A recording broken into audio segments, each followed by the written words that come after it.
And there we go. That wasn't too much of a hassle. We're actually live now on YouTube. This is excellent. I'm joined by Jason of MMA On Point today. I'm your host, Rob. If this is your first, obviously, Fight Talk live chat, I'm Rob. We have a main show that goes out on a Tuesday, and then we generally do a live chat during the week, usually on a Thursday. Got to keep it to a Thursday now. And I'm on the main show, but this man isn't on the main show, although he will say he's on the main show, as he said one week. But Jason from MMA On Point, thanks for joining me again. Yeah, man. Good to be on.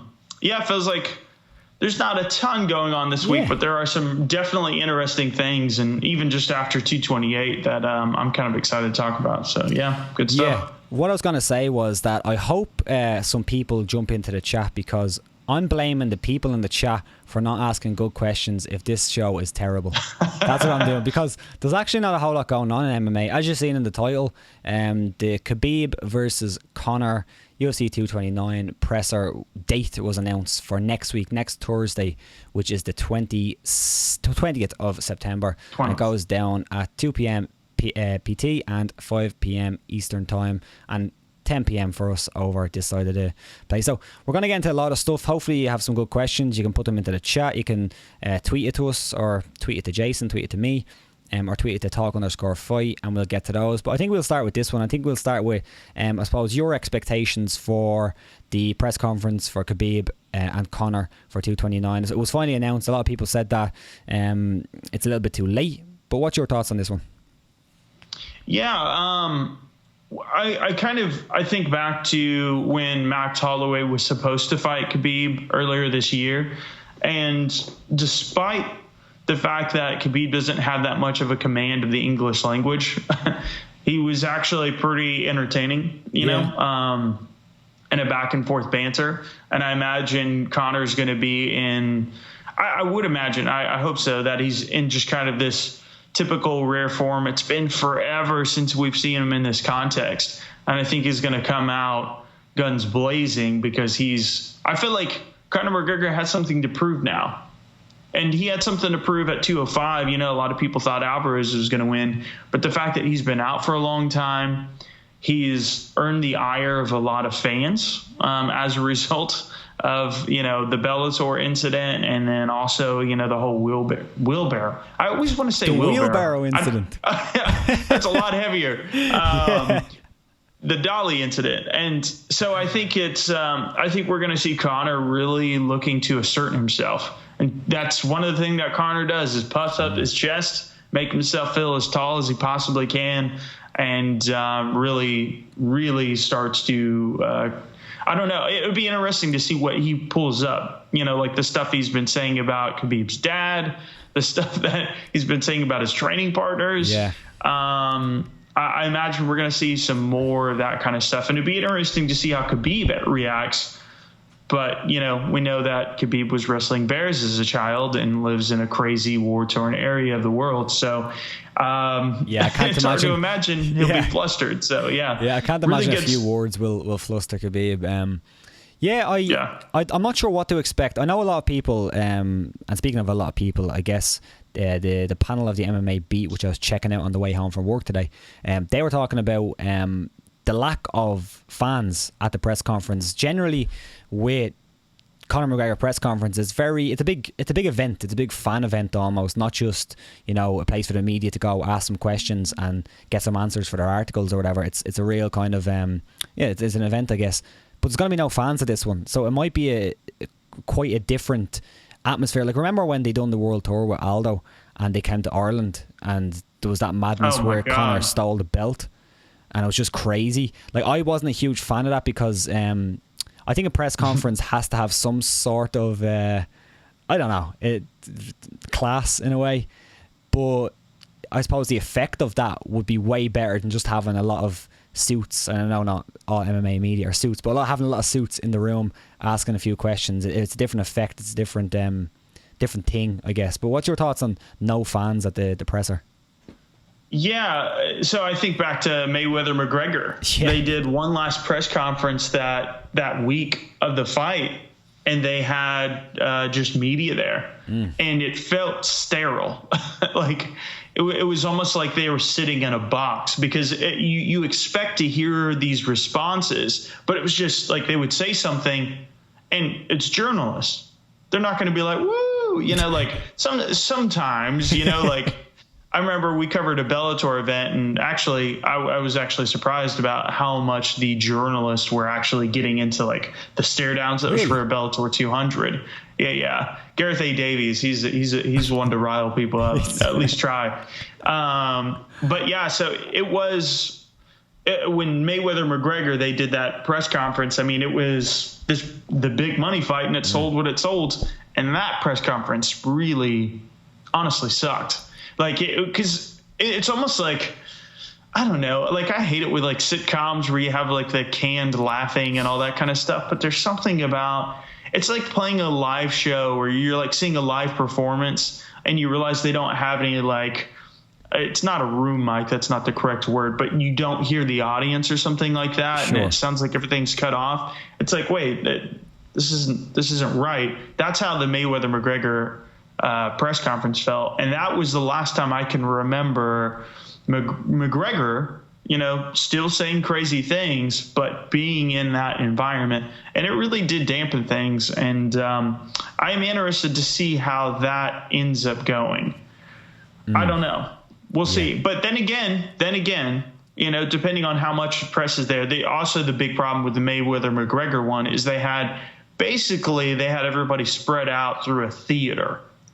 And so you would have like 6 or 7 different seats in between a journalist. It was that. So even if somebody did laugh or they did react, you couldn't really hear them. Sure. So if you compare that to more of like your normal presser, we'll see how like the room really is. But I don't know why, but it really does seem to matter hearing other people's reactions and kind of getting that piece of it. But you also like the fact that someone can control a crowd.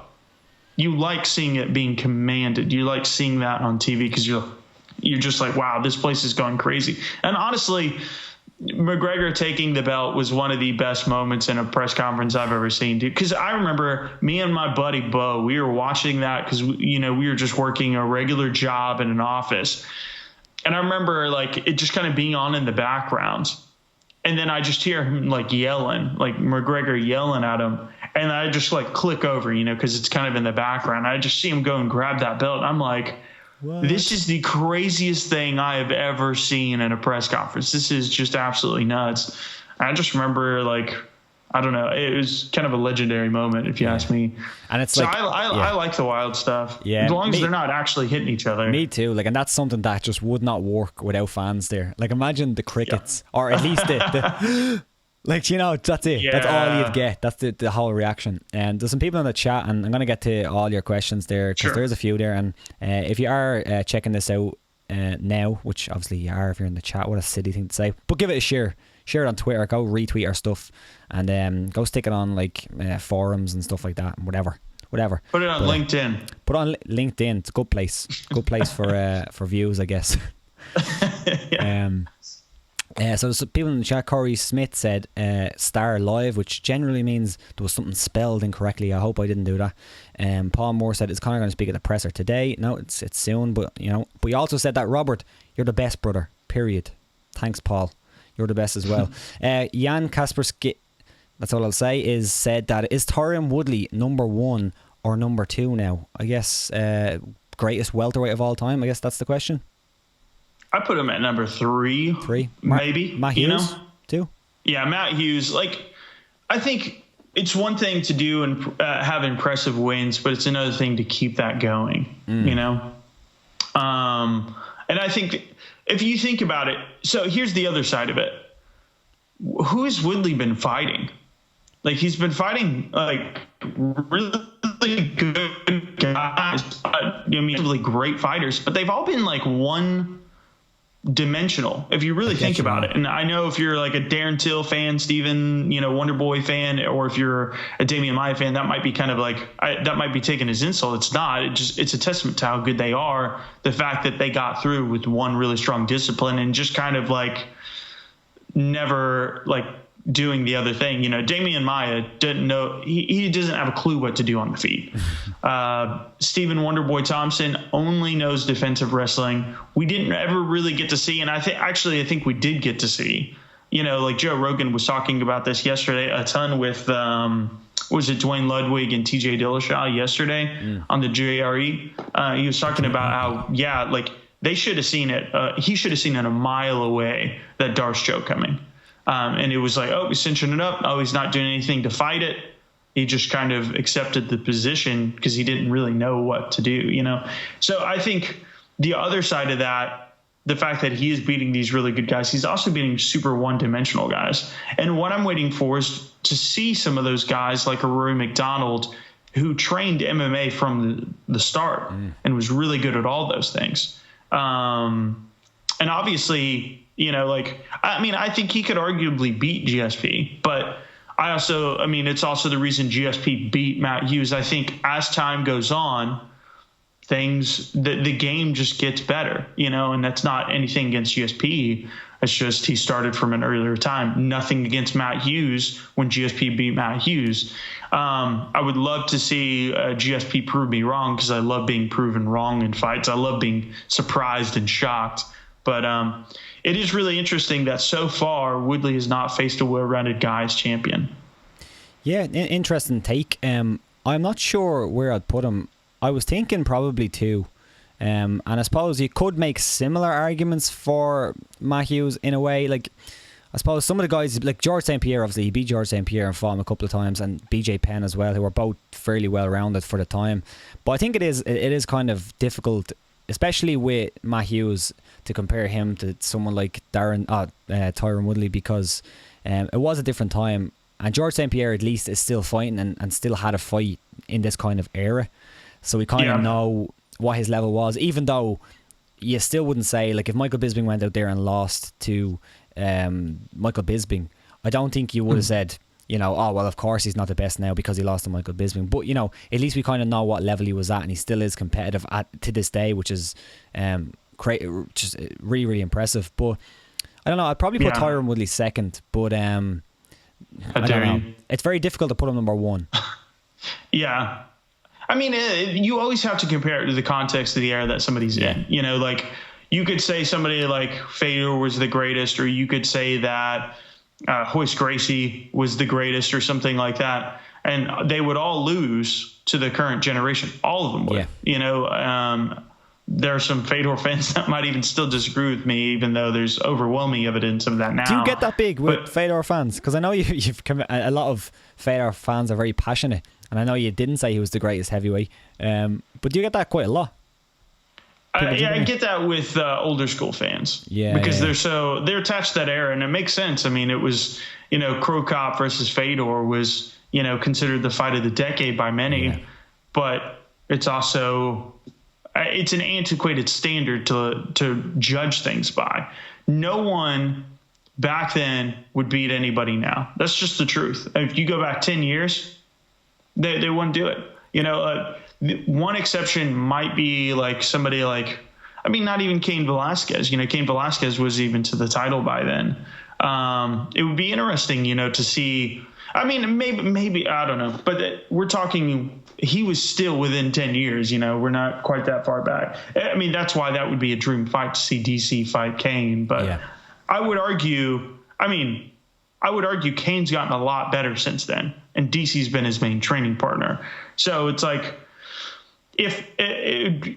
what people, I think they tend to do when they think of comparing the two, they think of a prime Cain Velasquez in the modern era, which isn't what happened, Yeah. He's 10 years older now, you know. They don't overlap like that, Yeah. Interesting question here. Corey Smith said, do you see the fight going along the lines of Conor versus Chad? I assume he's talking about Conor versus Khabib. We got a question in one of the videos we put up recently. It was a video of Brendan kind of giving his early thoughts on Khabib versus Conor. And somebody asked if Chad or Khabib was the better grappler. And for me, hands down, Khabib is the much better grappler. Like what I said was, and people can argue this as well, but I do think Chad Mendes, maybe for the first takedown, He's probably the better explosive wrestler. He can get that first takedown, but I don't think he has the ability to kind of string takedowns like Khabib does. Like if Khabib misses the first takedown, it's no worry. He's not going to worry about that. Maybe if Chad misses the first one, there might be a bit of hesitation there, and you could see that in the second round with Conor. Right. When he started missing takedowns and then Conor started capitalising on that. I'm not saying Conor can't do that, and he probably could with Khabib, but I don't think Khabib would panic if he misses one takedown, because he actually misses quite a few takedowns. He doesn't get every takedown he goes for. Right. So I don't think the fight would look the same, because I think it's not going to be a case where Khabib shoots for one takedown and then you hear Joe Rogan saying, oh my God, he didn't get a takedown. What's going to happen now? Khabib's going to chase them takedowns for the whole fight. And Conor can catch him, but I think that's the way it's going to go. Whereas Chad got a good takedown and had good control in guard in the first round, landed some good shots, but didn't pass, didn't do anything like that. Whereas Khabib is not going to be sitting in Conor's guard and trying to land shots from there. He's going to be trying to pass. He's going to be trying to take back. So I think it's going to look very different, even if it's a grappling heavy fight like the first one was in the first round. I still think it's going to be very, very different looking.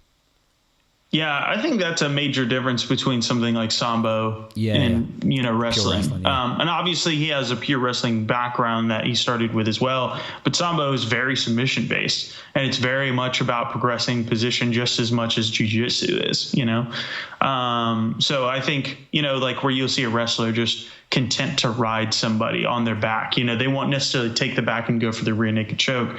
He's happy in either position. So I think he's got a little bit. And obviously the biggest thing difference-wise between him and Chad is he's bigger. Like everybody would talk about the super small arms that, Chad had. Yeah.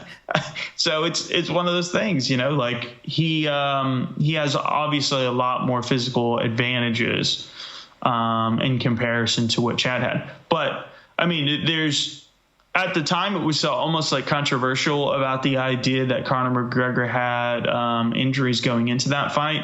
But especially after seeing all the footage and seeing him in rehab, trying to work on that leg, it's 100% clear. I think we're seeing something much closer to the Alvarez fight. And yes, Alvarez was off his game on that fight. I don't think anybody would argue that point either. But when he went for his takedowns, that's his home game right there. And I think Khabib is a stronger wrestler. Absolutely. I mean, I'm really second guessing myself here, but I'm like 99% sure Alvarez did not do NCAA. He didn't make it that far. He didn't pursue that. He didn't even go to college. So It's one of those things where it's almost like he's one of those MMA types that, like George St. Pierre never took a college course that was I guess what I'm trying to say is he didn't take that in high school and he didn't take that in college, where a lot of these other guys did. But he's an incredible wrestler for MMA. I think Alvarez, he had the base, so he had more of a base than GSP did, but he adapted it for MMA. And you'll hear somebody like DC talking about a lot. This is the reason why those guys are so good, is because they've adapted their timing. They figured out their timing for MMA, and that's what makes it so much different from somebody like Koscheck that was like an All-American, but probably wouldn't hold a candle to what some of these guys can do in the cage. Like GSP obviously out wrestled him. So I think it's really interesting. I think it's closer to the Alvarez fight. We'll see. I definitely think that Khabib has the better takedowns, absolutely. But it's such a black box in this. I think I heard Brendan even saying this. It's like they're each other's Achilles heel. Yeah, which is crazy. We haven't really seen we have not really seen Khabib against an elite striker, and we haven't seen Barbosa. Conor. Oh, that's true. That's true. That was the first one that we saw. You're right. You haven't seen him against an elite puncher. Which for me, that's right. I think it's quite different when you have an elite kicker like Barbosa who relies heavily on his kicks against a guy who's looking for takedowns. I think that's entirely different. You don't have your feet underneath you when Khabib goes for a takedown, and a lot of them takedowns came from Barbosa looking for kicks. And that's true. Yeah, he obviously is very hesitant to use his best weapon. So I think it's a very different fight. They're two extremely different strikers. So I think you're right. I don't think Khabib's fought somebody with the hands that McGregor has, and I suppose just the hands. But it's a very intriguing fight. Yeah. Very, very intriguing fight. I said Absolutely. this at the top of the chat. There's not a whole lot going on in MMA this week. There's a card this weekend. We might touch on that. Obviously, the presser got announced. So if this live chat isn't great, it comes down to all you guys and your questions, because I'm not taking the blame for this, and Jason's not taking the blame. So if you don't give us good questions, it's your fault. And give this a share as well, and pass it around. Tell your friends to come in, ask some good questions. Here's a weird one. What does Jason think of Woodley? He almost said the N-word last week. What? No, I think they're going off about how I delved into some of the social issues that Woodley brings up, and I think they were making fun of me. But no, it's nothing like that. Actually, on that note, I really enjoyed seeing Din Thomas's interview this week. Because he kind of came clean with he actually acknowledged a lot of the criticisms that a lot of us had been saying as fans. And he brought up the fact that, it's he didn't have these impressive performances. And meanwhile, he was complaining about his position in the company and all this stuff. Din Thomas was giving a very sober take. Very candid. Was it on the Helwani or the MMA Hour? That was I can't remember which one it was. Man. I keep getting mixed up with the two. Yeah, I think it was. We covered it this week on our news program, and I'm picturing that. And for some reason, I'm thinking it was actually the MMA Hour instead of. But I don't know. But either way, all my gripes are very much rooted in his personality. I'm not that kind of person. I thought he came off really well after the fight, though, because he did. One of the criticisms that he got, and everyone brings this up, was the whole asking for GSP after winning the title and that kind of stuff. But I thought his approach after this one, where he said, listen, anytime I call somebody out, somebody has a problem with it. So just give me somebody, I'll fight them and I'll beat them. I thought that was a really good approach. Even if in his heart he wanted to say, please GSP, I want a money fight, come back. He swayed away from that, and I kind of really respected the way he approached that. Well, here's the difference, I would say, between him calling out GSP or calling out Nick Diaz, which are money fights, right? Sure. And the kind of stuff that Conor McGregor would do. Conor McGregor would call out Aldo, the champion. Yeah. The perceived tougher fight. I mean, obviously, a lot of people would perceive GSP as being an incredibly tough fight as well. But GSP was retired at the time. So it was it wasn't a fair thing to be kind of asking at the time. Or Conor went after RDA first. And then everybody was like, well, you just lost to Nate Diaz when he filled in at the last minute for RDA. Don't fight him again, and definitely don't do it at 170. He did that. And then what did he do after that? Then he went after Alvarez, a fight a lot of people thought he would lose. I think that's the difference, and I think that's why you can get people behind you, because it's the perceived tougher fight that he's going after. Yeah. If you're going after Nick Diaz, who hasn't won since 2011, dude, sorry. I don't get hyped for that. As a hardcore fan, maybe some of the casual fans are all about that one, but I am not. So it's one of those kind of things where it's if that's what you do, you're going to earn backlash. And then have two really, really, you won the fights. You almost knocked out Stephen Wonderboy Thompson in the second fight. He did in the first fight too, but the two boring fights, he almost knocked him out in that fight, but that fight was incredibly boring, and so was the Damian Maia one. So it's all these comments that he was making, all these issues that he was making, and then it looked like this was going to be the kind of champion he was going to be. He was going to start really trying to hold everything in and not put all of his cards on deck and try to play it safe and throw as few punches and expend as less energy as possible.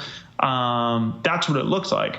And I think that's the reason why he got so much backlash, is all those comments, those performances, and everything just kind of together there. People naturally didn't like that. And I think the way he went after this performance, he did the opposite of that. He just said, you know what? I'm just going to go out there. I'm going to fight him. I'm going to prove him the best welterweight in the world. Good. We're behind you. That's on that one. Want, yeah. And then you smashed a guy that was the betting favorite. People were really starting to get behind. There was a ton of hype. It made him look that much better, and he just destroyed him. So it was very, very, very impressive thing. And I think that's a major, major difference. between what we were hearing just, his last fight ago, even, So I think it makes a huge difference. Who would have thought that Darren Till win, I suppose Darren Till win's always going to be good for your career, but I mean, a Darren Till fight and a Darren Till win would be so good for Woodley's career. And I know that we don't see numbers now, but I mean just perception. Like, the perception I get from regular fans now is that they like Tyron Woodley, and it wasn't the case before. When this was announced, I was convinced that this was like a lose-lose situation for Tyron, and I was like, it's a weird one to take. It's an upcoming guy who clearly has a lot of great abilities in certain cases. You probably will win, you might win, but what credit are you going to get after that win? They're going to say that this is a guy who only got a title fight because Colby Covington couldn't make that date. Now you have everybody's going around Tyron Woodley arguing, is he one of the best welterweights of all time now? It's crazy to think about. I think the reason why, though, is because essentially the fans made him the betting favorite, Like, really knowledgeable people like you and Noel both predicted that Darren would win. Tons of fans, when we were chatting about this last week, were predicting that Darren would win. I mean, we've got hardcore fans watching this show. Yeah. I mean, that's who watches this show. We had it in comments on MMA on Point. It was just like crazy. So a lot of people really got behind him. And then they had that incredible BT Sport. That was seriously the best promo I've ever seen. That one of him just kind of narrating and really then showing all this footage. Dude, that was an incredible promo. So I think that's the thing. It's like, if there wasn't hype behind Darren, I think perhaps that would have been the prevailing notion. It's like, the only reason why he got this fight, it was too soon for him, all that stuff. And I think we all do still think that, but the fact that so many people believed in him put value on that win. You know what I mean? Absolutely. Big time. You mentioned Conor and stuff like that, and we can just get back to that for a little bit, because Ron Walker asked, why aren't they allowing the public at the presser? I have a theory about it. I don't think it's, I'm not going to say it's right. I have no insight, but I'm an idiot. No, I have no insight on it personally. I didn't hear anything, but I think it's just the nature of this press conference. I think that's why they're doing it, and I think it's from both sides. I think going into this one, Conor seems to be almost all business. He's not doing a whole lot of media. He's keeping his head down. You haven't really heard from him apart from a few Instagram posts, and apparently he's just living in the gym. Khabib, similar thing. Like, nobody's talking about Khabib right now because I think Conor's the guy who you expect to come out with, all the promos and all that kind of stuff. But Khabib's the same thing. Khabib hasn't really said a word since the fight was announced. He said, I think he sent out a few tweets and a few Instagram things, but apart from that, nothing. And I think that the fact that we're coming into this one after everything that happened in New York, I think they almost like a good director. They want to create this scene of intensity and seriousness and just all business. So they're going to bring it in. They're not going to have fans. They're going to have really good questions, I guess, from the journalists there. And to be honest, I think we're going to get a more reserved Conor, but probably he's going to go down the lines of you threatened my friend and you wouldn't come out with a bus and all this. I don't think it's going to be as much bravado. I think it's going to be more threatening feel to it. That's just my theory. I think from both sides they would prefer this in this scenario because of what's behind it. It's not really fun and games. It seems to be a very, very personal. So I think taking this approach where there's no fans there, it's just the people involved with the fight and the media, I think it's a little bit different, a little bit more personable and stuff like that. Yeah, I mean, I always see the fun and games with, like, some people, like, one of the reasons I don't like Colby is I just think there's no, I mean, actually, I like Woodley's comments on him. He's like, you're 90% faking everything. like at least Shell came out there with, like, an ounce of truth in what he was saying. It's like, it felt authentic. Sure. Enough for the BS to kind of float by. But somebody like Conor McGregor, I genuinely see what he's doing is mental warfare, like almost all of it. And I like Darren Till is the same kind of guy. I mean, you see this in a lot of fighters, where, I mean, you see it with the Diaz brothers, like they'll talk shit for real, and they might do theatrics to try to embarrass you, but that's part of the game. Like, I don't think that they're doing it just as like, oh yeah, let's just do this for the public to draw.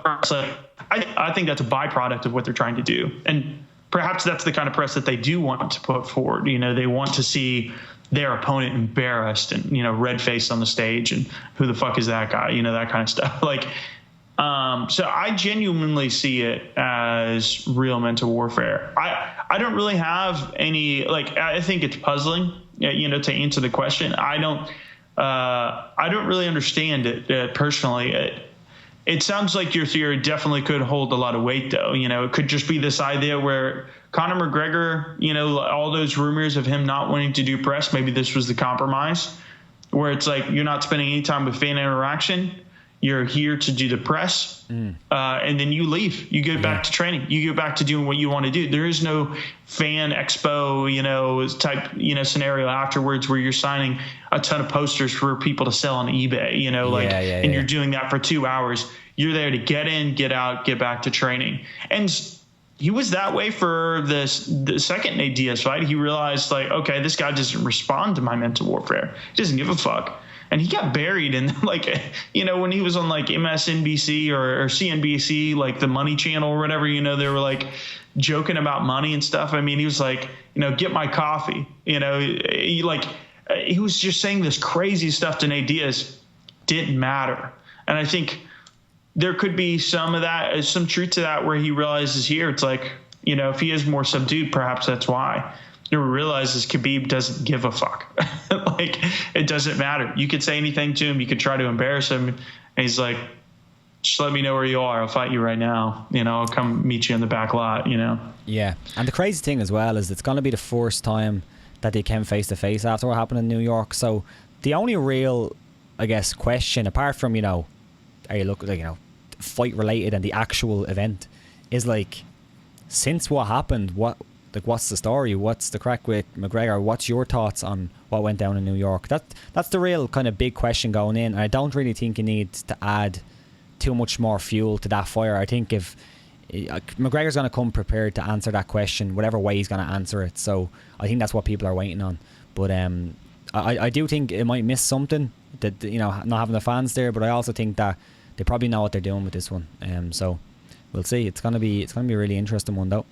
Ron Walker also said, seems like fights are generally pretty great, but ratings continue to trend down. Why, and is this the new normal?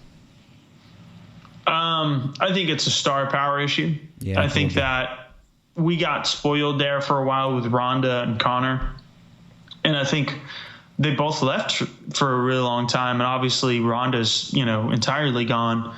And I think that little bit of juice kind of gets things going. I think I just have a hunch, I don't have anything scientific to back this up, but I think having the downside of having these crazy epicenter moments, of having these ridiculously popular fighters, is that when they're not around, enthusiasm tends to wane. And I think when Conor's back, I think that a ton of people will pay for that fight. Oh shit, I need to start watching fights again. Yeah. I think that's going to happen. It's the rising tide raises all boats type argument. Yeah. And it's interesting too, I think it's also a product of our time a little bit. I think a lot of MMA media, I think they tend to kind of play this down, but I mean, the internet is a huge factor now. It's huge, man. I think it's enormous. Yeah. I really do. Yeah. And especially with people knowing that things are about to change soon. Like, dude, I haven't had cable since 2016, and only did that because my roommates wanted it. Before that, I probably hadn't had it for the past 5 or 6 years. So it's like I bought the pay-per-view, and I had to find other means. We'll just say it was legal and just go forward with that explanation to watch the prelim fights. It's annoying. I'm one of the few people that I'm happy about ESPN Plus, because that means more fights will be accessible to me on a platform that I only have to pay $5 for. And I don't have to pay for an entire cable package to get all these bullshit channels that I don't want just so I can watch UFC fights. Literally, the only reason I would buy a cable or satellite package is for UFC fights. Like, everything else either comes on Hulu, Netflix, whatever else I've got, and I don't give a fuck about anything else, to be honest with you. So I think, but yeah, the long and short of it, yeah, it's that analogy that you just used, or that idiom, the idea that everything kind of rises with the tides. It definitely does. And I think we'll see a lot of, especially if he wins. Honestly, it's really good for business if he wins, because then they're like, oh shit, Connor's back. And then the speculation rises, and there's all this. I mean, it could be the same for Khabib, but I just don't ever think Khabib will be a global star. I think Khabib will be a moderate success at best, unless he just has a sustained level of dominance, where he's like an Anderson Silva type kind of character, where people are like, wow, this guy is a phenom. I need to watch him every single time he fights. But the idea is like, I'm dying to do a video about this, actually, and I just haven't had the excuse to do it. But just talking about marketing, I have an experience in marketing. I have a PR degree, and people talk about marketing like it's magic. Like, you're just like, oh, why doesn't UFC market this person more? It's like, it's actually really stupid if you think about those kind of statements, because if the UFC could make that much money, and all they had to do was just throw a little bit more money at it, or do the obvious thing that people are saying to market them better. Like, what does market them better mean? That's the most generic thing. I've been dying to ask like Luke Thomas this, because he was saying that about Woodley and the Diaz brothers. They were saying it last week on the MMA beat. It's like, anybody that says something like that does not have a background in that. They don't have a background in marketing whatsoever, because the thing is, I mean, like the analogy is movies, music, anything. Like, people, they've tried to throw hundreds of millions of dollars at things. Like, they tried over and over to get franchises off the ground that just didn't work. It's like, I don't know. I mean, maybe there's a reason why Star Trek isn't putting out big movies right now, but I feel like, like really, really big franchises aren't making a shit ton of money right now. It's because generally, when you put something out there, it doesn't matter how you market it. If people think it's bullshit, they think it's bullshit. So this is a really bad analogy, because I'm not a pro wrestling fan, but a lot of people might remember the 90s when Glacier was in WCW. And so he looks like, so to give you a mental picture of this guy. Mortal Kombat? Was it look like Mortal Kombat? He looks like Mortal Kombat, yes. And so he had this really bluish kind of look, and he had like his hair dyed like platinum blonde or something like that. It was like buzz cut, and he had like it looked like he had like a scar on his eye. They were marketing the shit out of him. And then he debuted, and it flopped. They were just like, people were getting hyped around that. And I'm not a pro wrestling fan anymore, but it's like, it's an example of the world where marketing rules the business, where kind of here you kind of get lucky in fighting. You honestly do. You get somebody that is marketable. Like, there's a reason why they say someone is marketable and some people are not. It's like, you could throw 5 times the amount of dollars at something and people don't respond. It's like when we make a video on MMA on Point. Sometimes I'll make the most compelling thing to me in the world, and sometimes it looks out. Like the Demetrioua Johnson video somehow did really well. My first video on the channel did really, really well. But sometimes I'll make a video, like I made a video about why we love MMA. That video to date, I think, has 40,000 views. Yeah. I probably spent more time on that than any other video. It's crazy. That's just how shit works. Like, people respond to things. And that's the thing. You can't control people. You can try to influence them. You can try to guide them towards a decision. And some people are really ingenious, and sometimes people just get lucky. But this idea that you can just market people and things just really work out in your favor just by a sheer factor of marketing them and throwing money at it, that's a myth. That is a fucking myth. I forget how I even got into this, but I think I started off a tangent off a completely different topic. But it does stand to be said, though. It's like, it's the most annoying thing, and it's the most persistent myth that I hear constantly. And none of those people have a background when they're saying that. None of them do. Yeah, I completely agree. Yeah, Pink Tulip, he said, bring back soccer kicks, 12-6 elbows and knees to down opponents. # Pride rules. Do you agree with any of those rules coming back? I agree with it if the fighters agree to it. Yeah. Like, like from a fan perspective, fuck yeah. Like I miss all those rules, but I'm not the one taking the soccer kick. Yeah. You know what I mean? To be honest, I'm not for soccer kicks, and I know a lot of people are. I'm not for soccer kicks because I'm not going to say I have enough sense, because that sounds like I'm trying to say I'm smarter than people, which I'm most likely not. But I know that that's not going to get over well, and I do like when MMA is popular because it's better for everybody. It's better for us, people who are talking. I think Jason froze there. I might have to give him another call. This happened with... Yeah, he did freeze. I'm going to call him again. He must have went offline. This is the joys of live chats. Come on, Jason. See, we could edit this out if it wasn't live.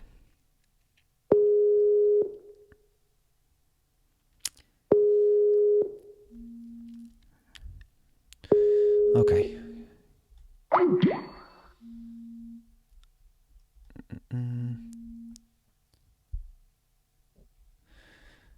Sorry about this. So basically what I was saying, well, Jason will call me now in 1 second. Basically what I was saying was, here we go. The joys of live TV. Hey, yeah. I think, I don't know what it is. Every once in a while, my Ethernet connection will, not my Ethernet connection, but my Wi-Fi connection will just cut it out. So yeah, that's 100% me. Yeah, no, you went away. I saw it. Where was it? Soccer. Yeah. So I know that MMA can't really be that popular if that happens. Like if my parents seeing somebody getting kicked in the head while on the floor, they'd be absolutely outraged. And I get it. It doesn't look great. And I know it shouldn't matter. But for me, it does matter a little bit that, you know, MMA can be in the mainstream without some of the more, I suppose, extreme rules. Here's a good one. Ron Walker. Jason, would you please do a video about Conor's career and the use of extreme weight cutting to fight smaller men and build his name, short notice fights, preferential matchups / treatment? So I guess, would you have any, I suppose, interest in doing a video on Conor's career? Maybe a little mini doc of sorts or a mini timeline? Actually, I think that's a really interesting perspective to take, actually, talking about, because I mean, that is what happened. I also wonder if it's like more like a Darren Till thing, you know, where Darren Till started out at 170 and just kind of stuck with it. And he was the, you know, 2-division champion in Cage Warriors. But, you know, he was just like, yeah, I'll do the same thing again because he'd done it in the past.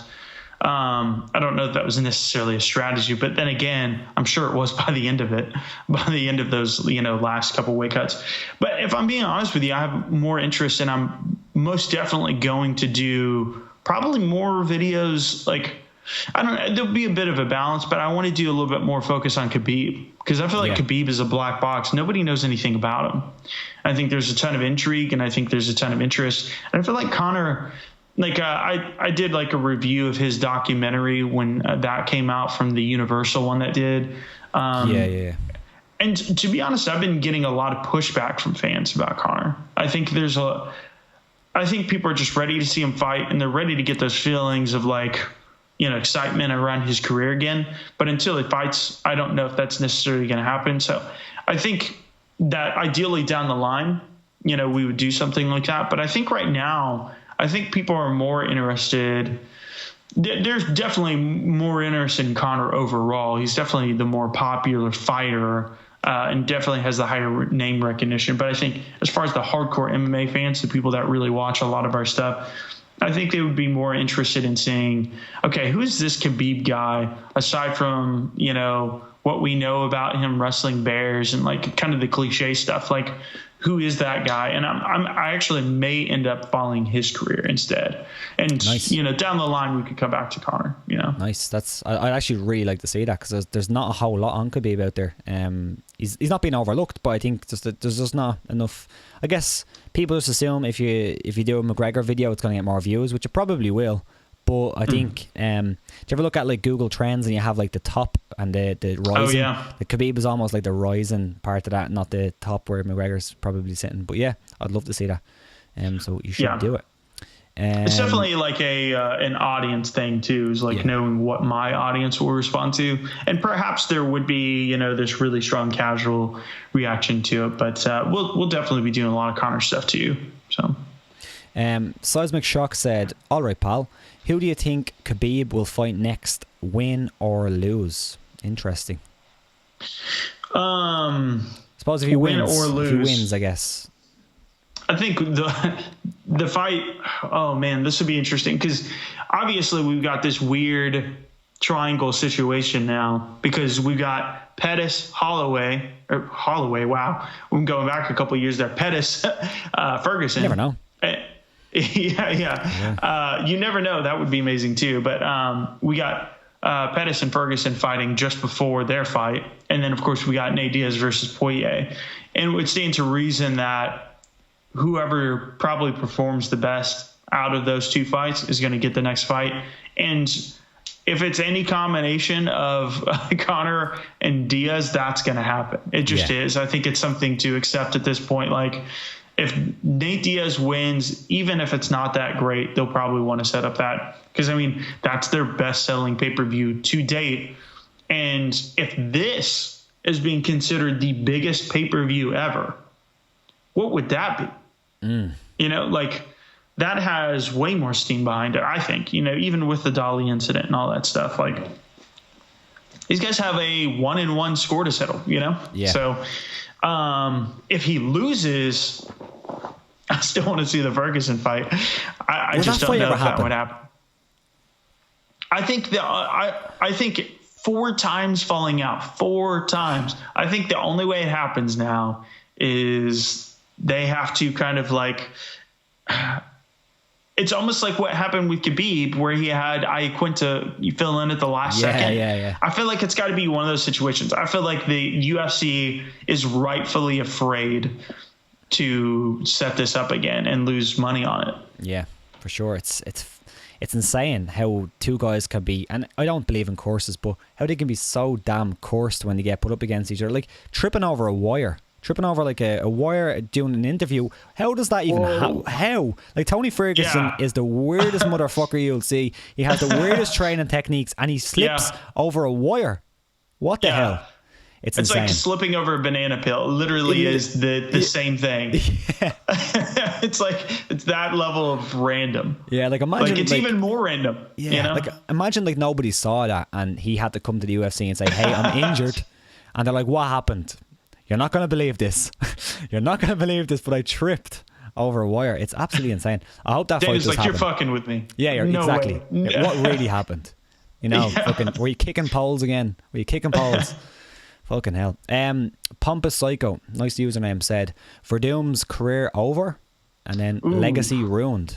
Yeah, so if anybody hasn't heard, Fabricio Werdum has been he already tested positive for some banned substance. I think it was anabolic steroids, as far as I know, but I can double check that. But yeah, he failed and he's out for 2 years now. He's been suspended for 2 years, I guess, retrospective to whenever the failed test was. But he's getting up there. Yeah, he's getting up there in age. Sorry, I just had to correct you. Retroactive. Sorry. Retroactive. Retrospective. That's my bad. It's late. But yeah. Anyway, what's your thoughts? Is his legacy ruined? I feel like every time the USADA question comes up, I jumped into controversy.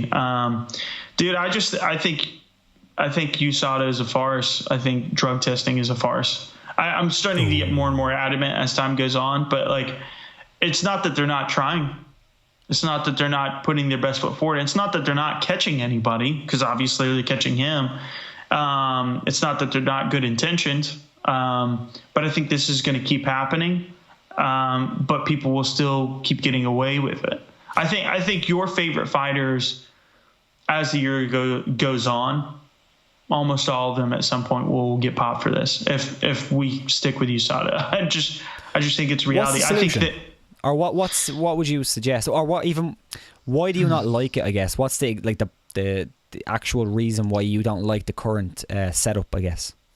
I jump back to, like, Icarus is the documentary that, you know, I keep jumping back to. The World Anti-Doping Agency, the drug testing czar that they've had, basically the guy that devised all the tests.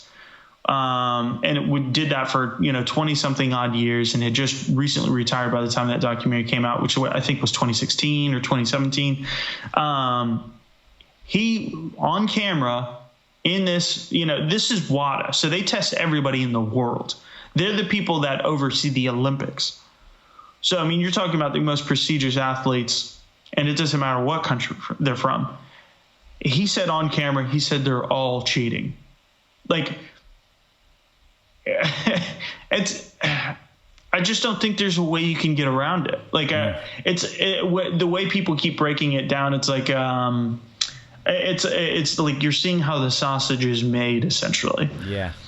Like you're seeing the innards, the stuff you're not supposed to see, the more and more this stuff comes out. And I think it's just going to keep happening. And I think rather than stopping it, it's just going to be a little more effective than the other situation was. And to be honest, like, I remember there was this old video that got put out by Joe Rogan. It was called Spinning Our Wheels is what it was. And it was something that somebody had edited. They did a fantastic job of just, going with this narration. And there's a point in there where you said, in the world, there's just unfixable bullshit. Like, if I'm being honest, that's what I think it is. Because the reality is, and I go back to the hacking analogy all the time, they will devise a testing process, a testing protocol. And the same thing works in hacking. It works exactly the same way. They will figure out a way around it because it's the human mind.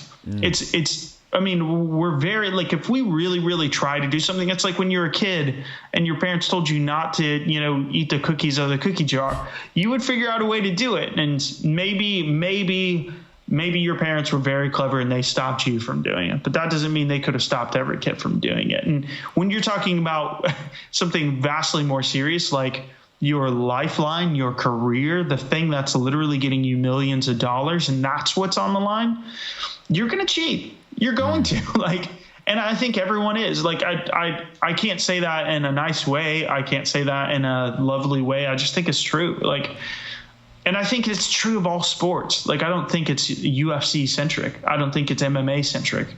I just think if you create this situation where you're saying, okay, if you take this pill, you could win a title shot.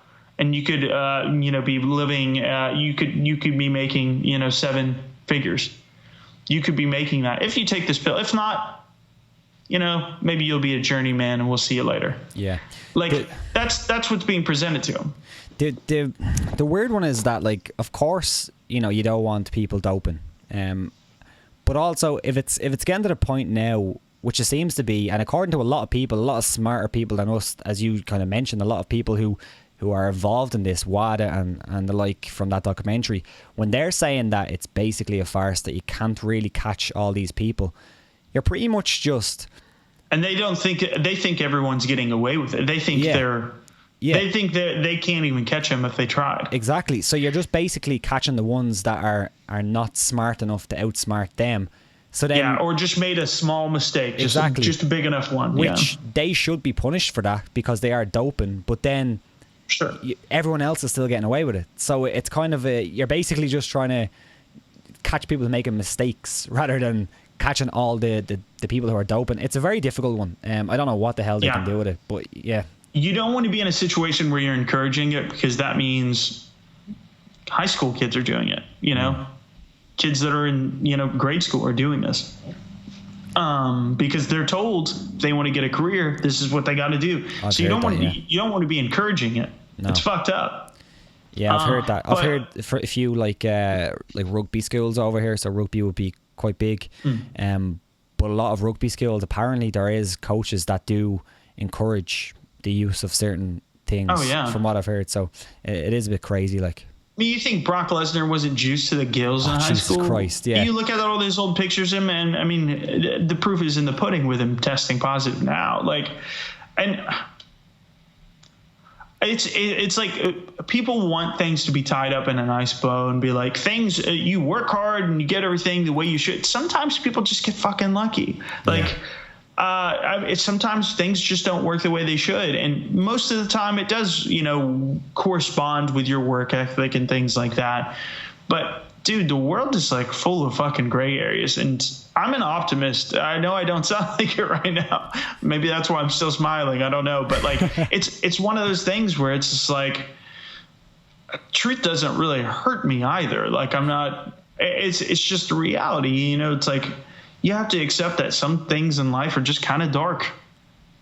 And like, I honestly think we were better off with the old system. That's what I think. Let's go back to the old system. Know. How do you crawl back to that? Yeah, I don't know. You can't go back to that, because if you go back to that, the UFC looked sounds terrible. Like you're condoning it. Yeah, the UFC looked terrible. So they've kind of dug themselves into this USADA hole, as weird as that sounds. What you need to do is smear USADA to do it. You need to make USADA look bad. Yeah. I'm serious. Like, USADA needs to be the scapegoat. It's like, oh, USADA's fucking up. Yeah. Yeah. We're going back to the old system because they're not doing their job properly, and they're making us spend millions of dollars. That's the only way you do it, in my opinion. Yeah, it's a tough one. As Thomas Stephan said, everyone is on steroids. Nate Diaz. Yeah. So yeah, we're gonna fly through some of these questions up here, because there's actually a lot of good questions up the top. We'll fly through them and try to get up to speed with the ones down below. I said at the top of this, go and retweet our tweet that we are live on Twitter at @talk_fight. Get some more people in here and let's have a bit of crack. And for people who don't know, crack is Irish for fun. So when an Irish person says let's have some crack, it doesn't mean let's do some drugs. It means let's have some fun. Basically, let's do it. That's great.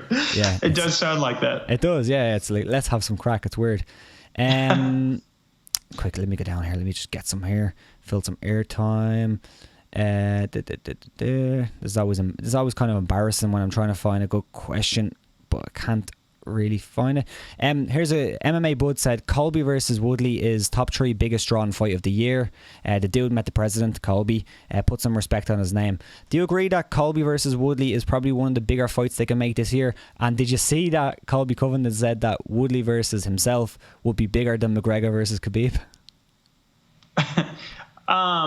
Well, the first let me take the first one. So no, it's not the top 3, because we've got Cormier fighting Stipe, and we know that didn't necessarily perform that well. But I have a hard time believing that Colby and these are 2 unpopular fighters still. Like, I feel like most of the people that maybe you're just super hardcore Trump fan and you're just like, fuck yeah, this guy supports him.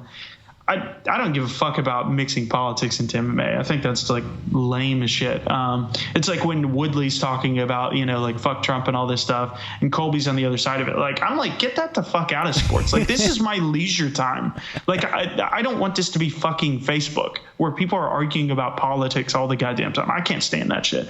But like, I don't think he does better than that. He definitely doesn't do better than Diaz Poirier. Like, those 2 don't, and they definitely don't do better than Khabib, Conor. And not to say there won't be another fight before the end of the year, but there's no evidence to show that Colby is a star yet.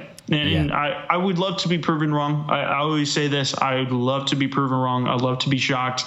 That's one of the things I like about MMA. Yeah. So, like, I embrace it if I'm wrong. But I don't see that. There's just no evidence to show that. And I'm one of those kind of people. Until I see that evidence, I just don't buy it. And nobody I know that's an MMA fan likes Colby. Like, I swear it's like trolls and, I don't know, the hardcore Trump fans. Like, that's a really niche audience. Like, there are tons of Trump fans, but it's like another thing to just be like, fuck yeah, MAGA all the time. Like chill out, dude. Like, I mean, like, politics like suck right now. Like, how are you like all about anybody right now? Like, fuck politics. Fuck politics. Anyhow, seriously, like, what are you thinking? Corey Smith said, do you think Conor's gas tank will be an issue? Actually, let me just say something. I don't think it's I think it's a big fight, the fight, but I don't think it's top 3. Maybe like top 5. Top 5. Top 5, yeah. But it could be Woodley's biggest fight, apart from, like, a George fight or something like that. So what did I say? I said, do you think Conor's gas tank will be an issue? Corey Smith asked that. So I guess in the Khabib fight. Yeah, absolutely. If it gets past round 2, 100%. Yeah, I think that's something that Diaz 100% exposed. And before that, we'd only seen him in a 3-rounder, and that was against Holloway. But he controlled that on the ground, so we weren't seeing him throwing power shots and expending a lot of energy. He's not going to have any part of the ground with Khabib. So I think absolutely after that second round, if things go that far, I think you could credibly see either man possibly getting a win earlier than that. But yeah, if it goes past round 2. Yeah. I agree. I would recommend people checking out Faraz Zahabi talks about this quite a bit and talks about Conor, the type of athlete he is, and the reasons why he thinks that he gasses out quite early. I don't think Conor's cardio is bad, but I think that there's a couple of reasons, and Faraz would be a better person to listen to about that, because he gives a good explanation of his kind of body and physique type and the way he fights, the reason why he kind of gasses out that thing. But he does get a second wind. Johnny said, thoughts on Canelo Triple G? Can you guys touch on that fight? It's like Khabib McGregor in boxing right now, best versus best. I actually can't wait for this one. I do like boxing. I'm a big boxing fan, but I can't follow it that much, just like I'm a big football fan. Soccer for Jason. Football. But I can't follow it that much anymore, just because I'm so consumed by a lot of other things, especially MMA. Especially when you try cover MMA and try cover it well, I think it's very difficult to try watch other things when you also have some form of a life. But this is a great fight. The first one was a good fight. I thought Triple G won that fight pretty handily. Some of them scorecards were absolutely insane. I think it was Adelaide Bird back with an absolutely insane scorecard. I don't know how that came about, but I think Triple G takes it, probably by a stoppage, but at least by a decision. I thought he won that first fight hands down. Yeah, honestly, I don't really care about boxing for the vast majority of. If it's a big fight, then I'm on board. Yeah, and I'll probably end up watching this, but I honestly don't even know when it is. When is it? This weekend, isn't it? Oh, it's this weekend. I think so. Awesome. Yeah. I mean, I thought it was pretty clear that, he won the first fight, and I mean, all those things, Joe Rogan and DC talking about it on, I can't remember. It was in the middle of some random fight. Yeah. That was the funniest shit. Yeah, they're like, she's driving a real nice car now. That was so great. But she's a nice lady. But she's a nice lady. Yeah. I think it's tainted. I'm curious to know what it's like for the average boxing fan. Are they still excited about it? Are they feeling like they're getting a second chance here? I'd be curious, to hear that back from you on that, Johnny. Johnny, thoughts? Is that what it was? Johnny. Oh no, Just Johnny. That was I read that because it was a title case, but Johnny. But yeah, I'm curious to see, are you as excited about this as you were in the first fight, or do you feel like it's a little bit tainted? Yeah, do you feel like you'll get screwed again? But yeah, that's kind of my thought. I'm definitely less excited than I was for the first one. Yeah. Seismic Shock said, if the UFC changed weight classes, e.g. 125 to 130, 145 to 150, 150 to 160, could it work for fighters and fans? I don't think so. I don't think it makes a difference, because I still think that you're going to get extreme weight cuts. I just think people are going to try cut weight. I think if you go, instead of 145, you go to 150, you're going to get a lot of lightweights trying to push to get to 150, pretty much. Yeah, I think it's a game that people are playing. Yeah. In the most extreme example that we have is Anthony Johnson. He was cutting a 170, started missing a couple times, finally decided to go up to 185. What did he do? He bulked up even more so that he can make the weight cut and still be huge for 185, and then missed. And he lost against Vitor Belfort and got kicked out of the UFC. And then he finally hit kind of like his terminal, unless he just bulked the shit up like he is now, looking like a heavyweight, really, really trying to bulk up. Then basically he kind of hit his terminal weight, without trying too hard. That's going to be the easy thing for him. So I think until you're pushing people all the way out to where it's okay, they're literally bodybuilders at this point to get themselves bigger. They're going to keep trying to do the same thing, because it's the way you're getting an edge. You might feel depleted the next day, but so do they. And I think we're starting to see really mixed results. I think it gets really celebrated when somebody goes up a weight class and does really well. Like RDA almost got up to a title. I'm trying to think. There's an obvious example that I'm missing right now. Somebody that got to a title recently. God, obviously DC, duh. Sure. But so there are a lot of examples where it does work, right? But I mean, there's countless Cerrones out there, and we just don't even really talk about it because it's not a success story. Yeah. I think most of the time what happens is those people they do feel better on weight night, but the guy's still bigger that they're fighting. Yeah. And they still suffer those consequences of being the weaker man by size, by just virtue of size. And it's like the classic idea, it's like at some point you can beat anybody as long as you got technique. But once the technique gap starts to close, there's just nothing you can do about it. If you're Brock Lesnar, if you got that size, but you got the technique of Mighty Mouse, obviously you could never be that fast and, all those physical limitations. But in terms of for your weight to be, like a Cain Velasquez and be that size, for instance, and you're fighting Mighty Mouse, forget it. There's no, and you're seeing a more micro version of that between weight classes. But I think you're just pushing the problem up just a little bit. And it's not till they hit what I'm considering their kind of terminal weight, where they can't really, without actually trying to be a bodybuilder or something like that, or really trying to actually bulk up, which would arguably hurt them in the fight anyway, they're going to keep doing that over and over as long as they can, as high as the weight class goes. Agreed. Definitely agree with that. AQELES, I'm not sure how to pronounce that, I do apologise.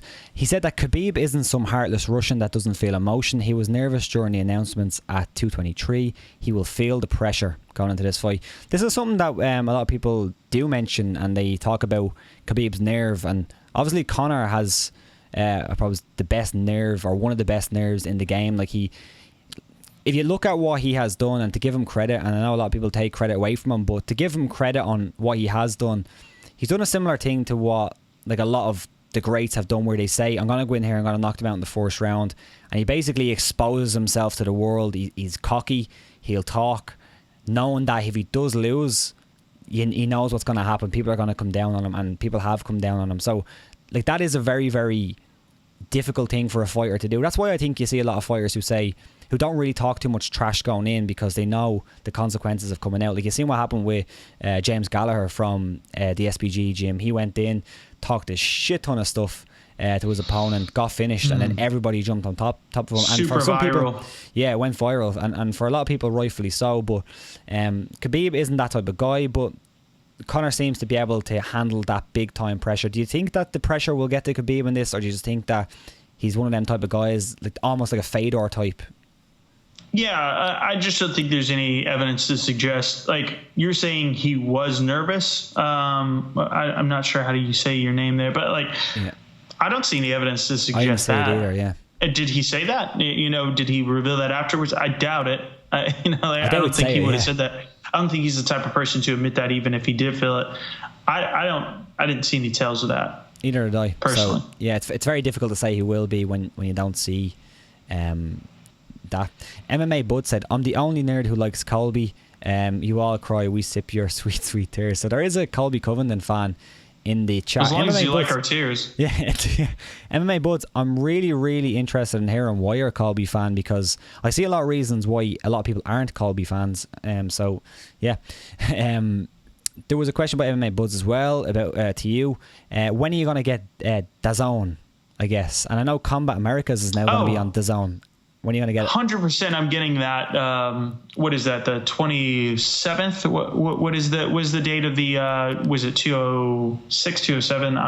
My mind is blanking right now, but yeah. I'm 100% getting it for Rory Musasi. I'm 100% getting it for that. And I think that's well worth the cash. I don't know. I mean, it does suck that there are all these things, but a lot of people have been kind of measuring all these things that you have to pay for now in order to watch MMA. But at one time, you had to watch Pride over pay-per-view. You had to watch UFC over pay-per-view. Even when Strikeforce came around, you had to watch that on Showtime, which is not only back then, most people, they couldn't even get it without getting it through a premium package. This was before HBO Go and all that kind of came around. So you had to have a cable / premium package to add that on top of. So it's I actually think there's, all things considered, I think it's about the same. It's just, I mean, when you think about inflation and all those sorts of things, the UFC is not matched inflation. They've actually gone up more than they've needed to. But once you match, it's not that much different, you know? Yeah. And you could argue it was more if you were really trying to watch some of those premium channels when you were spending $20 for a fight or something like that on top of it. At this point, Bellator isn't doing pay-per-views. Ryzen isn't doing pay-per-views. Bellator just did that one NYC one, and that's their second one ever, you know, so. Yeah. Here's an interesting one. 2 questions again to Conor and Khabib. Like, you know, you kind of have to talk about it. It is coming up in 3 weeks, and it's a huge fight. It's actually insane that it's only 3 weeks away. That's actually crazy when you think about it. But there's a couple of questions on Khabib, or a couple of comments on Khabib. El Chapo 1 said Khabib was just too sloppy on the feet and takedowns. Chris and Katie Olive said Khabib is a very strong one-dimensional fighter, and I believe he's going to get exposed. Never faced a current top 5 lightweight. So those are the first 2 comments that I want your, I suppose, opinion on. Do you agree that Khabib is quite sloppy on the feet, and even when he's getting takedowns? A lot of people do say that, but so far nobody's really been able to capitalise on that. Yeah, like I never really try to talk, specific technique or anything like that, because I don't really like claim to be. What I do though is I go off of what the analysts and the experts have been saying, sure. And what everyone's been saying is he comes in on a straight line, and when you look at it, you look at the videotape evidence, you're looking at that exact same thing. He's following a straight line. He's not moving his head side to side that much. He did that a bit against Iaquinta, but when he's rushing in, you're not really seeing that. So, I mean, I think that's the reason. A lot of people are probably pissed at me for saying this, but I think Conor's going to win it. And I think there are plenty of times where, I don't know, like the question that you've asked, that you've also asked is, he hasn't, or the comment you made is that he hasn't fought any belts in like the top 5. And that's actually kind of true. I've had some friends that have been saying that forever. Like that Tony Ferguson, on the other hand, what was Barboza at when he fought him? So maybe there was Barboza. Maybe he was, teeing around there. Yeah, it could have been. Yeah, just around that frame. But Tony Ferguson, on the other hand, has fought, pretty much everybody. Yeah. Tony Ferguson, it's just the worst luck in the world, getting injured, not being in that fight. But I think that the problem that Khabib obviously faces is every fight starts on the feet, and Conor is a master on the feet. For everything that Nate Diaz did to him, he also got boxed the fuck up in that first round of the 196 fight. And this is a guy that, is known for his training partners in boxing and just having an incredible pedigree in that area. He was getting boxed the hell up. Obviously it didn't last. And, that's a testament to Nate Diaz. And I mean, Nate Diaz is incredible. So it's one of those kind of things we'll see how it goes, but every fight starts on the feet. And I think that's the thing that Khabib is going to face more than anything. And you can't get around that. You have to face that. Yeah. So. Yeah, I agree. He hasn't really faced the top 5. I guess, as you said, Barboza. The thing I will say, though, especially at lightweight, probably doesn't matter, because I think from 1 to 8, or maybe even the top 10, at least over the last couple of years, the majority of them could probably position themselves into the top 5 spot, if you get me. Like, there's not too much in the difference between 2 and 6 or 3 and 8 at lightweight. Other divisions, maybe like heavyweight, of course, is quite different, but lightweight is so stacked that I'm not sure that because we haven't seen him against a number 2 or a number 3 that it really means a whole lot. Of course, we'd love to see that, but I don't know what your take on is that. But I just think it's interesting. Yeah, I just think that there's the skill wise, I don't think there's a huge difference between 2 and 6 or 3 and 6. Yeah, well, it's hard to say because he smashed RDA, and then RDA went up and won the title. And he wasn't ranked in the top 5 then. So it's hard to say. It really is. And Iaquinta, we don't know where he'll be. He could still be doing real estate in the next couple of years and barely fighting. We don't know. But he could also find himself towards the top again. Again, he fought for the title. He wasn't ranked up there, but, he could be fighting for a title down the line. You never know. But I do think context matters. When you fight someone at one point in their career, where were they performance-wise? What kind of wins were they getting? I think it all matters. So, I think it's all valid criticism. And the one thing that Khabib has never really fought, somebody that's really good off of their back. And that's what made the Tony Ferguson fight so good off of his back. But yeah. Thomas Stephan said, everyone's saying that Khabib's stand-up game sucks, but he absolutely destroyed his last 3 opponents on the feet.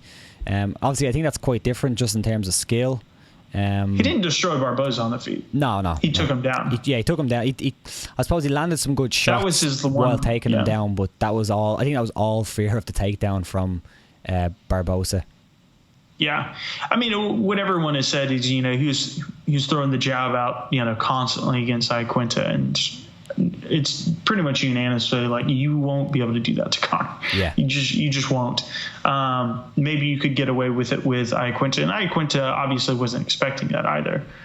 So that was a part of it too. But I mean, it's like saying you would be able to pop out your jab against the Diaz brothers. Yeah. Like doing that against one of them, or doing that against Poirier or even Alvarez. You would get chewed up. And really, those are the fights that I wish we could have somehow seen before this. Like Alvarez versus Khabib. That's fascinating.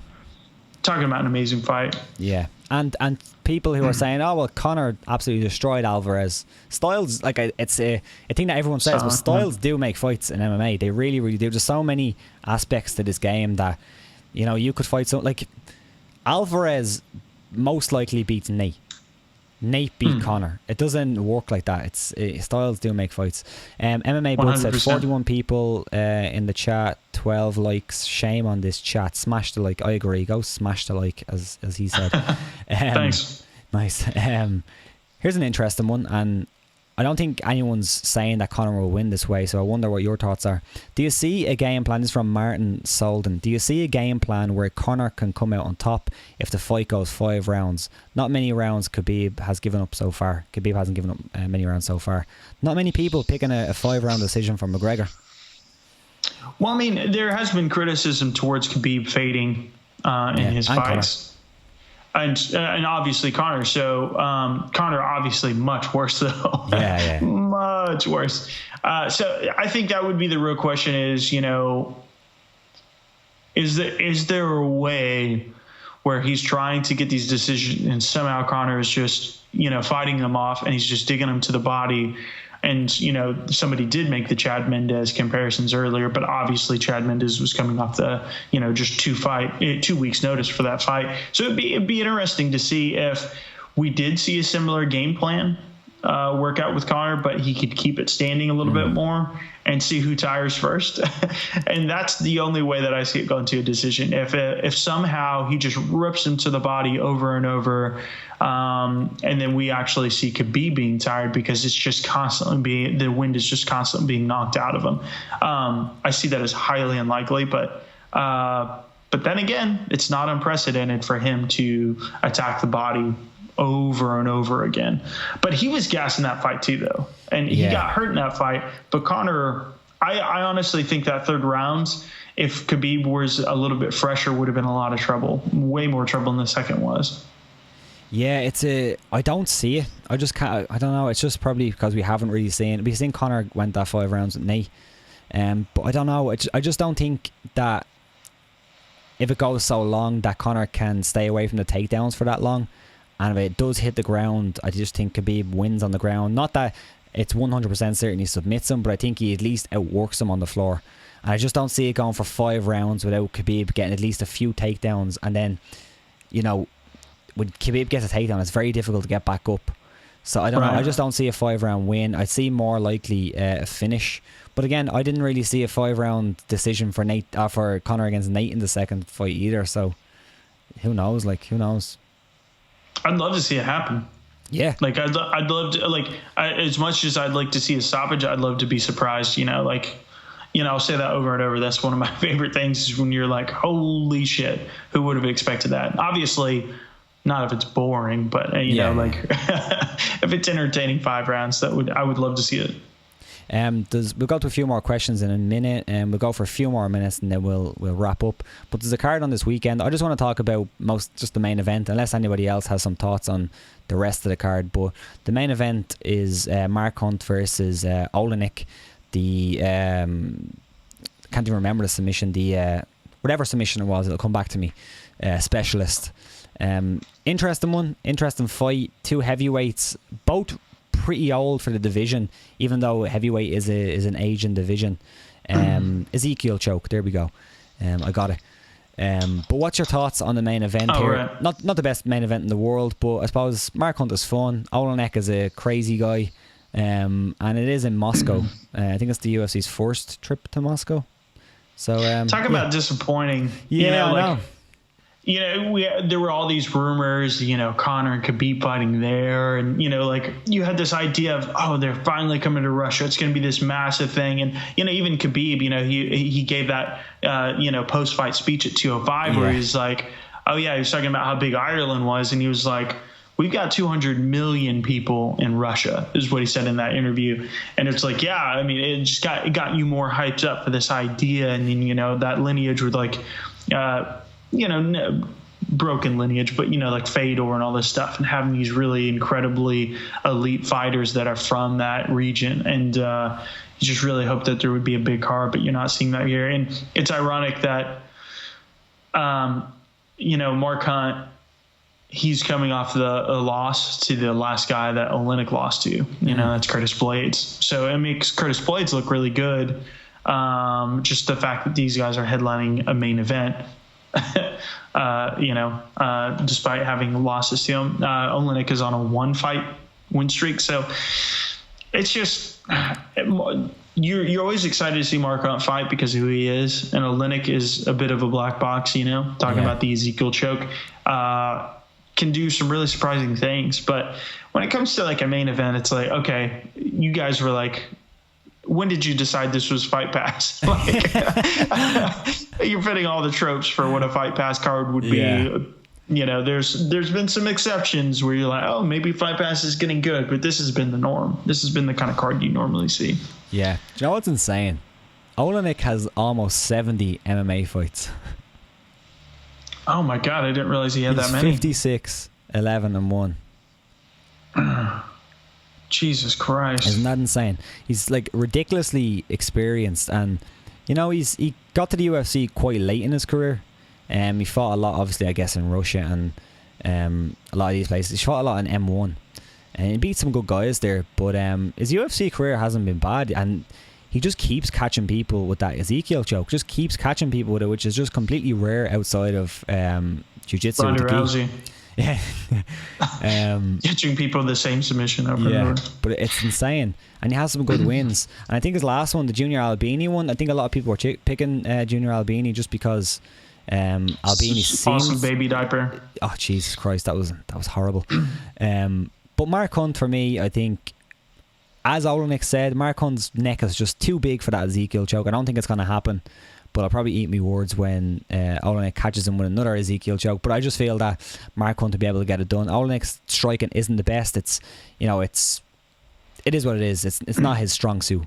So I do think that Hunt takes it. Do you have a quick prediction on that one? I mean, just looking at his career, he's got some incredible wins. I guess Mirko Cro Cop in 2013 isn't that great, but he's got some names here, It's interesting, that's so many fights. His first fight was in 1996. To put that in context, when was the first Vitor Belfort fight? We're talking about the same time range, 1996, man. I think, with him having a submission game, you could argue, I don't know. Yeah, Hunt is susceptible to submissions, but I don't know. I just get a feeling Hunt will win it. But Hunt's relationship with the UFC is very weird as well. I don't know where his mind is at. Fucking right. Hell. Yeah. Yeah, it's really hard to say. Mark Hunt has perpetually just kind of avoided the ground game at all costs, and that's the thing. If he can get that against him, then I think he's going to be fine. But. Yeah.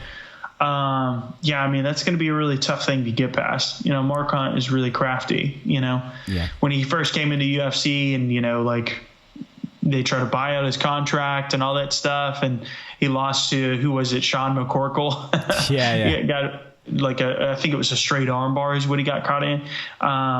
It was just man, everybody was dogging him. They were like, why is he even here? And then he went on that incredible streak. So, Mark Hunt is an incredibly resilient guy, just a really, really great vet, super crafty, and he can knock out anybody, and famous for those walk-off KOs. So I think we can see it happen, but I think I'm going to go with Oleinik on this one. I just got that feeling about it. Doesn't mean anything. It's just a feeling, but that's what I'm going with, I think. Nice, down the middle. MMA Buds did pick out a few interesting prospects on the card, and I heard a lot of people talking about these. I haven't had a chance to check out too many of their fights, although I did see a few of Peter Yan's fights. Peter Yan fights again on the undercard, and Alexei Kunchenko, who's 18-0, and a lot of people are picking him out as a legit prospect coming out of the European scene. As I said, 18-0, and as Brendan Dorman said, not that it doesn't matter who you fought, but to get it to 18-0 in professional MMA is still very impressive. To have 18 wins, no losses in such a dynamic and crazy sport where you can lose in so many ways, it's still impressive to still have that 18 fights into your career. So interesting to see him make his UFC debut as well. Yeah, all you got to do is look at Aaron Pico and Gallagher. Exactly. Both of those fights that they lost were perceived to be gimme fights, you know? So, getting to 18-0, no matter how you did it, no matter what ranks you came through. For me, I think it's kind of a bit of a testing ground, kind of see what can you do now that you're here and you're fighting regularly in the UFC. What does that look like for you? Yeah. So who do we got here? I'm just kind of looking through the card. Yeah, anything tickle your fancy, as they say. It's good to see Dalloway. Yeah. Hobby Lobby's on it. Hobby Lobby. Jan Blachowicz or Blachowicz. Good to see him on there against Nikita Krylov. Got Arlovsky on there. That makes a lot of sense. Alves. And then, of course, he's the one fighting Kunchenko. But I don't know. I mean, there's just not a whole lot of intrigue on this one for me. Obviously, I'm going to watch it, no matter what. But I'm not particularly excited about anything on this card. And maybe perhaps, somebody in the chat here can, really hype me up on one of these fights. Tell us why we should be really, really interested in this card. Give us your take. Give us your hot take, as they say. We're going to go for another 10 minutes and then we'll wrap it up. So get your questions in. We'll try to go through them quick fire. But one thing that's not in the chat here, but one thing you did say to me today, Jason, you did notice that Demetrioua Johnson is now ranked number 7 pound for pound in the UFC's official pound for pound rankings. Not sure what he was beforehand. I think you said he was number 2 before the Cejudo fight, right? Yeah, only behind DC, which made sense because he just won the second belt. So. Sure. And now he's number 7.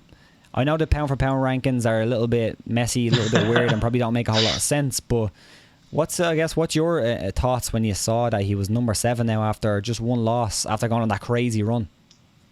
It's weird. But I also get it at the same point too. It's like, well, none of these people are coming off of losses, so the guy with a loss should be ranked above you. But does it mean that all of a sudden, because you have a loss, that you're no longer one of the best in the world? In a very close fight at that, a lot of people thought he won. It seems like a drastic fall. Yeah. A really drastic fall. Maybe around 4 or 5, you would still think maybe in the top 5 at least. Tyron Woodley bumped him up from 6. So it's really interesting. And a lot of people are like, well, it's the UFC's rankings, they're BS anyway. But I think that's what makes it so interesting, because that's his employer telling him, hey, you're number 7 in the world, buddy. You lost once. You're out. You're out of the top 5. So, I mean, that obviously has a lot of implications about his career and possibly how they perceive him. And obviously Dana hasn't been the most supportive of him. But I also get Dana's point too. They talked about his contract. He negotiated out of pay-per-view points a long time ago. He decided he didn't want pay-per-view points. He wanted guarantee money. And I would say the pay-per-view results reflected that. It made sense why he would want to do that, because he wasn't getting many pay-per-view buys. And then the one fight comes along that would be a money-making fight for him, and he turns it down. And the UFC's like, well, you're telling us we don't market you. We're trying. We gave you an entire season, The Ultimate Fighter. we tried all these different things, and we got you this big fight that could push you over the edge, and you don't go for it. And I'm sympathetic to, him as well. I get the idea that, oh yeah, I'm taking a massive risk. Well, I guess he wouldn't go up. TJ would have came down, but still, it would have been this really big affair for him. But I also get the idea that he's taking a massive risk going against the bigger guy. He was saying he wanted to get paid and all this stuff. And if you offer pay-per-view points, you probably would have, I don't know. It's just a tough thing, because I'm seeing both sides of the perspective here. I'm seeing it from Dana's perspective, and I'm seeing it from his, because it's like, dude, a lot of people were considering him number one. It's like he's always been kind of this bastard child of the pound for pound rankings. Like when Jones came around and beat DC, he got bumped from 1 to 2. Yeah. And then that happened. Oh, he's back at 1 again. And then, we see all this stuff with DC happening, and he's bumped out again. And he loses once, and he's just crumbling all the way down. Cejudo, I guess it's not insult to injury, but Cejudo's ranked behind him. So I guess it could be worse that a guy that wasn't even anywhere near close to the top of the pound for pound isn't now ranked above you. So at least there's not that going on. But I just find it very interesting. It's fascinating. And although I get both sides of it, it's just like, wow, that seems drastic. Yeah. I want to share something about rankings, because somebody actually sent us a direct message. I'm not going to get into the exact thing, but it's just interesting that you were kind of mentioning it. Basically, we were sent by a person on Twitter kind of a breakdown of some of the changes in like rankings. This was probably a couple of months ago. And some of the changes were just completely random. Like he had basically screenshots of certain panelists, their rankings over time, like pound for pound. And some of the changes that were made were like no fights happened, and then 2 weeks later there was like one person dropped 7 places in somebody's rankings for no reason. So it's just arbitrary changes being made. I might go through them at some point and maybe share them on Twitter or something, because we were going to do it, but it's very, very weird the way the rankings work. And the only problem is now, not with pound for pound, because obviously pound for pound don't really mean a whole lot, but like the actual real rankings, they do mean something, as in to the fighter, they do mean something. Like remember when you had the whole Khabib thing, and there was Paul Felder couldn't get that title fight because he wasn't ranked because of the rankings. Jesus, so stupid. Because of the commission. So the commission actually looked at them, which is absolutely insane. Anybody who actually pays attention to the ranks is like, what are you doing? Why are you using that as rubric? But yeah, it's true. Commissions are respecting it. Yeah. Like they're making fights on the basis of it. It's crazy. It's crazy. I think we'll leave it there. There was MMA Buds basically said the reason why you should tune into the card this weekend is to see the Russians take on the world. Classic Russian Day card time for the US. What time does it actually happen in the US for you? So like, what time will you be able to watch that at? I believe the main card starts at 2 p.m. Yeah, so 10:30 a.m. Eastern time, so that's 9:30 my time, and then 2 p.m. Eastern time is the main card. So it's pretty early for us. Yeah, it's 7 p.m. The main card starts at 7 p.m. for us, which is unbelievable. Nice. Unbelievable. Yeah, it's a dream, isn't it? Yeah, it's an absolute dream. Do you have any cool videos coming out recently? Did any videos come out today that I might have missed on your channel? MMA on Point plug. MMA on Point doesn't have any cool videos. No, we just put out a video today of bizarre finishes that happened in a fight. Yeah, so that's coming out, and then the video I'm working on, I'm midway through progress. But what I'm working on is a video about Khabib, and just kind of nice. It's going to be a top 10. I think I'll also do a feature on him, just kind of going through his background in the coming weeks. But this one would be like top 10 interesting facts about Khabib, and that'll be out on Sunday. So very good. Looking forward to that quite a bit. But cheers for joining us again. Hopefully we can do it again next week. But the people who haven't done already, subscribe to the channel, give this a like, go check out MMA on Point, because as he said, there's a big Khabib video coming out quite soon, and it's going to be excellent, I'm guessing. But thanks, Jason, again. Thanks, man. Appreciate it.